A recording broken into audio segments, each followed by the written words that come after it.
Olá pessoal, bem-vindos a mais um episódio da Zombie TV, uma overdose de cultura geek. O meu nome é Ricardo Trindade, zona de serviço, e hoje vou falar de Monstros, provavelmente o álbum do ano em Portugal. Para muitos de vocês é o álbum do ano. Para aqueles que vieram para este vídeo em que eu estou alegadamente a dizer que este poderá ser o álbum do ano, vieram curiosos para saber o porquê deste ser o álbum do ano. Aqueles que já sabem e que já leram e que conhecem esta banda desenhada estão à espera apenas de validação, e se os motivos que me levam a crer que este é o álbum do ano são os mesmos que os vossos motivos. Vamos começar do início e vamos começar pela história para quem não conhece. Portanto, Monstros é escrito e desenhado por Barry Windsor Smith. Trabalhou muitos anos para a Marvel e, no meado dos anos 80, fez uma proposta para escrever uma história diferente para o Hulk. Essa história foi rejeitada pela Marvel e ele, 30 anos mais tarde, em 2021, decide lançar, com pequenos ajustes, a história Monstros. Devo já dizer que existe bastantes paralelismos com a história do Hulk. Consegue-se perceber aqui algumas semelhanças com a personagem. A forma que ele aborda esta história, principalmente o passado do monstro, Bobby, já foi abordado no filme de Ang Lee, em que mostra um Bruce Banner completamente perturbado, com uma infância horrível, em que o pai lhe batia a ele, acabou por matar a mãe. Portanto, essa temática já foi apresentada no filme de Ang Lee e não é aqui novidade. Mas este livro é muito mais do que isso. Vamos à história. Bobby é um jovem que se alista no exército e que não tem mais ninguém na sua família. O pai morreu, a mãe morreu e apenas sabemos que ele teve uma vida difícil e que lhe falta um olho. E este é um fato muito importante. E este livro faz uma coisa que é, espalha várias pistas ao longo da história que depois vão ser reveladas e mostradas na sua conclusão. O Sargento McFarlane repara que o jovem não tem ninguém e decide inscrevê-lo não no exército, mas num programa secreto americano, uma espécie de super soldado chamado Prometheus. O jovem Bobby é então levado para uma base secreta comandada por um general completamente asqueroso e que quem comanda aquilo tudo é um ex-cientista nazi, Oscar. Como é que este cientista foi ali parar? Como é que o projeto Prometheus, que era um projeto alemão da Segunda Guerra Mundial, em que faziam experiências com homens, crianças, mulheres, animais para criar o ser supremo, um super soldado, como é que esse projeto veio parar às mãos dos americanos e como é que aquele soldado / cientista está a controlar esta pequena facção do exército americano? Isso é aquilo que vamos descobrir depois no fim. O Sargento McFarlane reconhece o nome Bailey e investiga um pouco e lembra-se de que o pelotão do seu pai, e o seu pai inclusive, foram assassinados por um colega que enlouqueceu chamado Bailey. E ele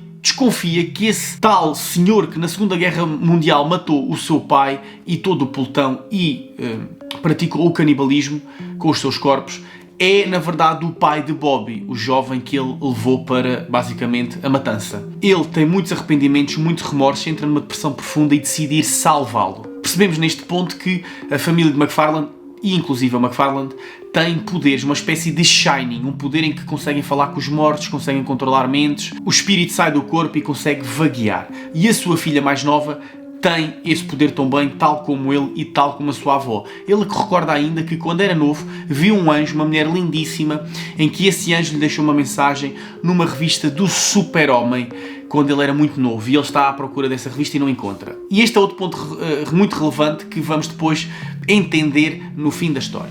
Ele então salva Bobby, o monstro que está aqui na capa, morre no processo e então a história muda, e aqui é que isto dá uma volta de 180 graus.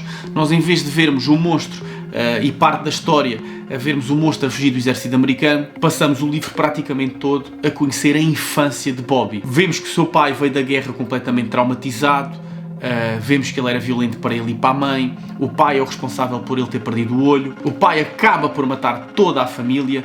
E no meio desta história toda, da família de Bobby e da sua infância, há um homem chamado Paul que se apaixona pela sua mãe. E ele mais tarde também é importante. Portanto, a história anda aqui entre os anos 60, finais dos anos 40 e meios dos anos 40. Ou seja, temos o presente, temos o passado de Bobby na sua infância e depois ainda temos a tal missão secreta do pelotão na Alemanha, em que mostra o que é que realmente aconteceu, porque é que o pai de Bobby enlouqueceu, se realmente praticou canibalismo ou não, o que é que o projeto Prometheus tem a ver com este pelotão que foi assassinado, o que é que os nazis têm a ver com isto. Em termos de narrativa, o mais perto que eu consigo encontrar, para vos dar um exemplo, é a série Lost. A série Lost, as personagens que estão na ilha, fora de ilha, cruzaram-se todas umas com as outras, com consciência disso ou não. E certas pistas, certas histórias que eles vão contando uns aos outros, depois vão sendo mostradas nos flashbacks. Aqui é exatamente igual. Todas estas pessoas se cruzaram umas com as outras. O pai do sargento McFarlane com o pai do Bobby na Segunda Guerra Mundial, com o cientista nazi, com o projeto Prometheus metido ao barulho, o anjo que McFarlane conheceu quando era novo e o que é que isso tem a ver com a família do Bobby. Tudo isso está interligado e cria aqui uma manta de retalhos incrível que, quando vemos a big picture, quando vemos o livro todo e nos afastamos, conseguimos ver o mapa de como é que tudo se cruza, e é aqui que esta história é brilhante. 10% desta história mostra o monstro e mostra a sua criação, o resto é a mostrar os verdadeiros monstros, que são os nazis, os sargentos, os generais, a máquina militar, os traumas, os pais abusivos, o alcoolismo. Esses são os verdadeiros monstros. Claro que eu, quando peguei no livro pela primeira vez e vi monstros, é um clichê. Eu sabia que o monstro não era referido a ele, mas sim aos monstros, aos verdadeiros monstros que estão escondidos atrás de um fato e de uma gravata ou atrás de uma farda militar. Isso é clichê também, mas a forma que ele apresenta a história é uma história que, honestamente e verdadeiramente, me revoltou bastante.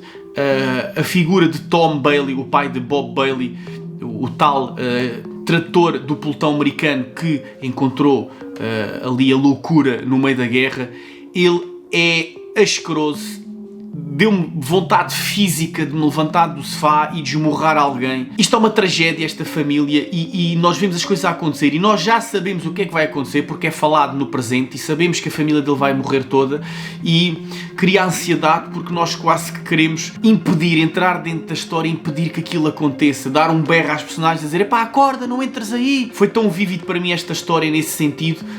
E o autor conseguiu mexer comigo, conseguiu fazer-me revoltar no sofá, e não são todas as histórias que fazem isso. De certeza que já nos encontramos com alguém que passou por uma situação destas, ou que tem alguém na família assim, ou vocês próprios já passaram por isso, ou têm algum familiar que passou por isso. É muito revoltante. A personagem do nazi dá vontade de agarrar na cabeça dele e espatar a cabeça dele de repetidas vezes contra um muro. Deixou-me um bocadinho perturbado e trouxe ao de mim um lado violento que eu não gosto, mas que é justificado. Tal é a injustiça que nós vemos aqui retratada neste livro. Meus amigos, é uma história que parece uma cebola. Nós vamos descascando a cebola camada a camada e vai cada vez ficando mais profundo, mais pesado e mais tóxico. É uma aula de narrativa brilhante, como ele consegue cozer os pontos todos, e às vezes pequenos pormenores que parece que não têm importância, depois mais à frente têm uma justificativa e têm uma importância muito grande. Ele consegue fechar aqui esta história num círculo infinito. Não há aqui ninguém que safa, ou quase ninguém, e tenham isso em mente quando forem ler isto, porque poderá ser até um bocadinho, não digo depressivo, mas triste. Para quem não conhece, não está muito dentro do mundo da banda desenhada, meus amigos, isto é obrigatório. Isto é daqueles álbuns que vai fazer apaixonar pela banda desenhada. Eu imagino isto no cinema, um filme do Guillermo del Toro, se bem que ele já fez algo com uma temática um bocadinho semelhante, The Shape of Water, mas aqui é muito mais violento, muito mais pesado, e em termos de narrativa muito mais brilhante que o The Shape of Water. Para quem conhece a banda desenhada, vocês já sabem, só estão à espera que eu valide a vossa opinião, porque quem leu, de certeza que vai ter uma opinião muito boa sobre isto, é impossível não ter. Graças a Deus que isto não foi ligado ao Hulk, que a Marvel rejeitou esta ideia. Seria muito interessante fazer-se um reboot na personagem do Hulk, mais ou menos desta forma, mas assim não seria possível ter esta obra-prima, que é uma obra-prima.